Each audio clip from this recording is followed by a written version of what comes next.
When you study pre-modern history, one of the great challenges is trying to figure out how ordinary people lived and thought. History is dominated by the proclamations of kings and emperors, less so of farmers and builders. That's why I love the fact that one of the most significant finds in Egyptology is a collection of letters penned by a grouchy farmer 4,000 years ago. The so-called Heqanakht papyri were discovered in the Theban necropolis in the 1920s by a team from the Metropolitan Museum of Art. They are so extraordinary because of how normal they are, a farmer managing his affairs, albeit in an amusingly irritated tone. While Heqanakht, the farmer, was still a landowner with servants, this is still a window into a lower part of the Egyptian social pyramid than we normally see. He scolds his steward, Meresu. Be extra dutiful in cultivating. Watch out that my barley seed is guarded and that all my property is guarded. Look, I will hold you accountable for it. He even blames Meresu for some argument between his maidservant Senen and his wife. You are the one who lets her do bad things to my wife.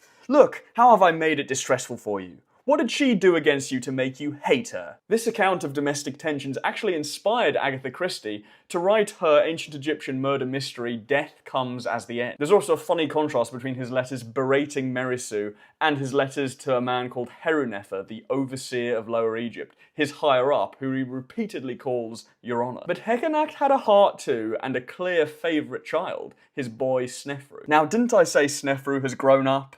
Watch out for him. Give him an income, and greetings to Snefru, my pride and joy, 1,000 times, 1,000,000 times. But interestingly, Heqanakt's grouchiness is quite on brand for the Middle Kingdom, the period in which he lived. This was a time where much of the literature described apocalyptic scenes of murder, starvation, and death. And the pharaohs who centuries earlier had depicted themselves as smiling and confident now showed themselves as world-weary and grim. This really intrigued me, so I wanted to find out what could possibly have led to such a dramatic change. And if you want to find out too, check out my latest YouTube video on the topic and follow for more Bronze Age insights.